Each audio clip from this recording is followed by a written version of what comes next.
राज्यात 72 आजी माजी अधिकारी आणि काही मंत्र्यांची नावं हनी ट्रॅपमध्ये अडकल्याचा दावा एका बड्या नेत्यानं केल्यानंतर ठाण्यात देखील अनेक तक्रारी दाखल झाल्याचं पोलीस सूत्रांनी सांगितलेलं आहे। त्यातच एका महिलेसोबत 2 बड्या पोलीस अधिकाऱ्यांनी अत्याचार केल्याचा आरोप एका महिलेनं केलेला आहे। गेल्या 1 वर्षापासून मला न्याय मिळत नाही, त्यामुळे अशा बड्या अधिकाऱ्यांवर कारवाई करण्याची मागणी यावेळेस या महिलेनं केली। मात्र या संदर्भात पोलीस सूत्रांकडून माहिती घेतली असता या महिलेवर 11 खंडणीचे गुन्हे दाखल असून या महिलेनं पोलीस महासंचालकांना केलेली तक्रार देखील माघारी घेतली असल्याचं समोर आलंय।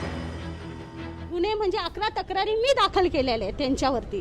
त्यांनी माझ्यावर कोणीच तक्रार दाखल केलेली नाहीये। पोलिसांनी तुम्हाला खोटी माहिती दिलेली आहे, कारण की पोलिसांना माहिती आता 2 एसीपींचा बलात्कार मध्ये जाणार, त्याच्यावर त्यांना झाकण्यासाठी पोलिसांनी हा बनावट रचलेला आहे। तक्रार आल्यानंतर तपासकामी प्रिया एसीपी दमाळे मॅडमकडे आली। त्यानंतर प्रिया एसीपी दमाळे मॅडमनी माझी चौकशी घेतली, एव्हिडन्स घेतले, सर्व प्रकार माझ्यावर जे जे अत्याचार झालेला तेही मी त्यांच्या समोर मांडला।